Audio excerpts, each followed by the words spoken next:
परभणी जिल्ह्यात सातबारा दाखवल्यावरच मिळणार डिझेल। जिल्हाधिकाऱ्यांच्या आदेशावर शेतकऱ्यांचा नाराजीचा सूर। उद्धव ठाकरेंचा बच्चू कडूंवर प्रहार। घरात बोलावलं आणि मंत्री केलं हे चुकलं। जे लोभापायी गेले त्यांना जाऊ द्या। कार्यकर्ते माझ्या सोबत आहेत याचा आनंद।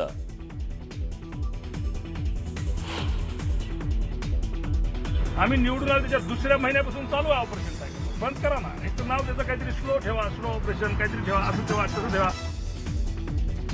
ऑपरेशन टायगरवर ठाकरेंच्या पक्षाचे खासदार नागेश पाटील अष्टीकरांचा टोला। एकनाथ शिंदेंची कामानिमित्तानं भेट घेतल्याचं दिलं स्पष्टीकरण। राष्ट्रवादीतले काही नेते शिवसेनेच्या संपर्कात असल्याचा मंत्री संजय शिरसाटांच्या दाव्यावर मुश्रीफांची नाराजी। उपमुख्यमंत्री शिंदेंकडे तक्रार। शिरसाटांच्या वक्तव्यावर शिंदेंनी नाराजी व्यक्त केली। महायुतीला गालबोट लागेल अशी वक्तव्य टाळण्याचे आदेश।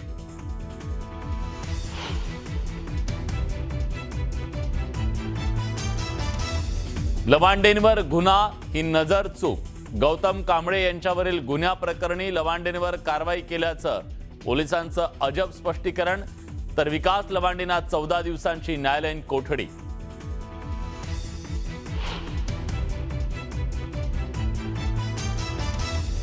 अठ्ठावीस तारखेपर्यंत मागण्या मंजूर करा।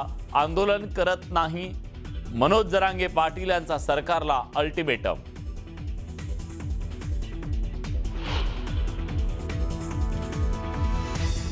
छत्रपती शिवाजी महाराज अंगात येत असल्याचा बनाव करून भोंदूकडून अत्याचार। सांगलीच्या विट्यातला धक्कादायक प्रकार। आरोपी भोंदूला बेड्या।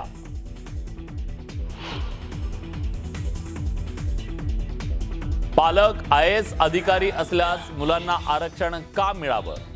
ओबीसीच्या क्रिमिलेअरच्या आरक्षणासंदर्भातल्या याचिकेवर सुनावणी दरम्यान सुप्रीम कोर्टाचं महत्त्वाचं निरीक्षण।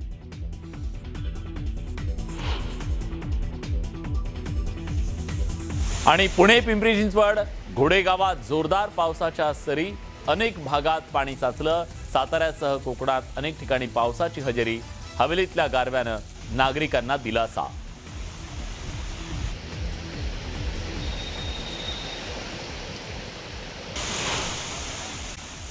जळगावमधनं बातमी आहे। जळगावच्या 40 गावात डिझेल टंचाई अजूनही गंभीर प्रश्न आहे।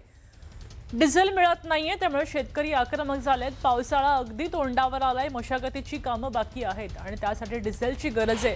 जळगाव चांदवड महामार्गावर शेतकऱ्यांनी आता अखेर रास्ता रोको केलेला आहे आणि 40गाव तालुक्यातल्या वाघळी इथं डिझेल मिळत नाही म्हणून शेतकऱ्यांनी चक्क हा महामार्गच रोखला। रास्ता रोको आंदोलन केलं। सकाळपासून अनेक शेतकरी कॅन घेऊन पेट्रोल पंपावर रांगा लावून उभे होते। दरम्यान डिझेलचा टँकर पंपावर दाखल झाल्यावर कॅनमध्ये डिझेल देण्यात येणार नाही असं सांगितलं आणि त्यानंतर शेतकरी आक्रमक झाले। संतप्त शेतकऱ्यांनी महामार्ग अडवला। शासन आणि प्रशासनाविरोधात घोषणाबाजी केली आणि या आंदोलनामुळे जळगाव चांदवड महामार्गावर वाहतूक विस्कळीत झाली। वाहनांच्या लांब लचक रांगा लागल्या। खरीप हंगामाच्या तोंडावर निर्माण झालेल्या या डिझेल संकटामुळे शेतकऱ्यांमध्ये तीव्र नाराजी व्यक्त केली जाते। आपल्यासोबत विजय वाघमारे जोडले गेलेत। विजय, आपण पाहतोय की डिझेल टंचाई आहे आणि या ठिकाणी शेतकऱ्यांनी आता अखेर रास्ता रोकोचं पाऊल उचललंय। एकूण किती शेतकरी या ठिकाणी डिझेल पासून वंचित आहेत? निश्चितच वाघडी येथे सकाळपासूनच परिसरातील शेकडो शेतकऱ्यांनी रांगा लावलेल्या होत्या।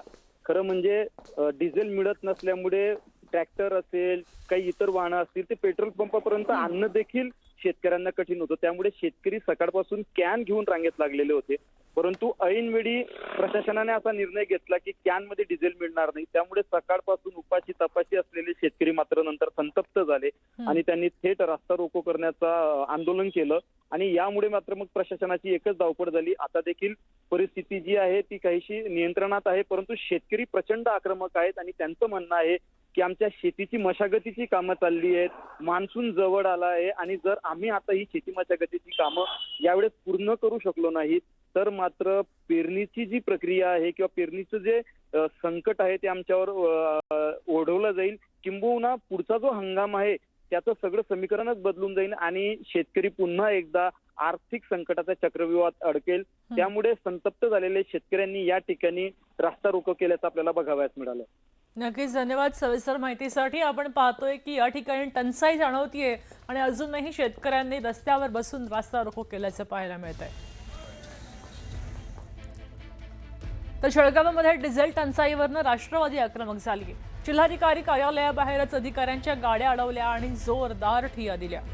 शेतकऱ्यांसाठी 25% डिझेल राखीव ठेवा, अन्यथा गाड्या सोडणार नाही. आंदोलकांचा प्रशासनाला थेट इशारा दिलेला आहे आणि त्यामुळे या परिसरामध्ये तणाव पाहायला मिळतोय.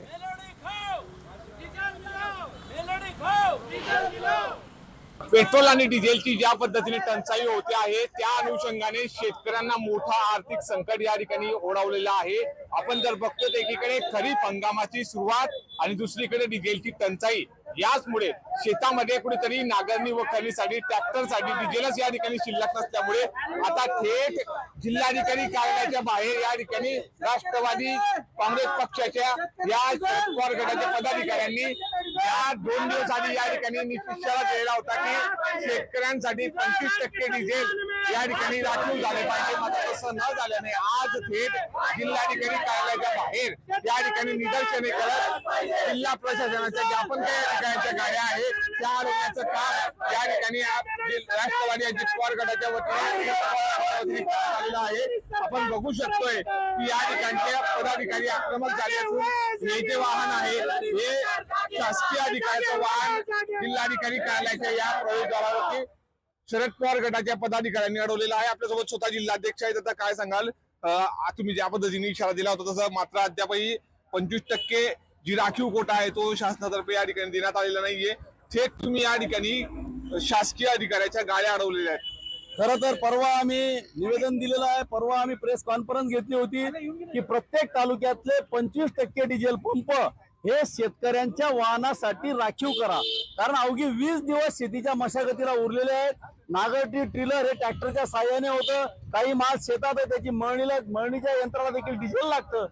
ट्रॅक्टरांना डिझेल लागतं. तातडीने तुम्ही 25% पंप, एका तालुक्यात जर का 25 पंप असतील त्यातले 7-8 पंप फक्त शेतकऱ्यांसाठी रिझर्व करा, एवढीच आमची माफक मागणी होती. महाशय जिल्हाधिकाऱ्यांनी त्याकडे दुर्लक्ष केलं आणि डिझेल टंचाई नाही असं स्टेटमेंट केलं. आम्ही त्यांना इशारा दिला होता, तुम्ही नियोजन नाही केलं तर आम्ही शासकीय गाड्या अडवू आणि आज त्याप्रमाणे आंदोलन सुरू झालंय.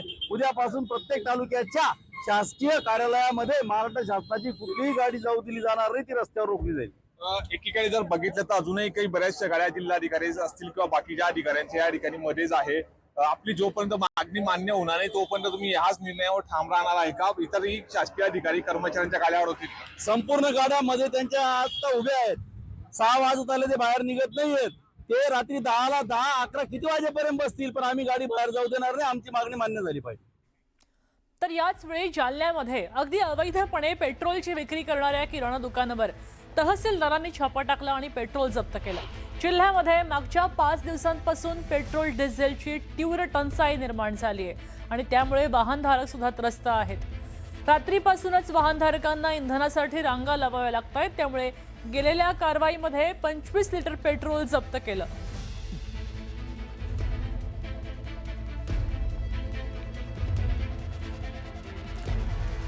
आता ठाण्यामधनं बातमी आहे. ठाण्यात शरद पवारांच्या राष्ट्रवादीनं मोर्चा काढलाय.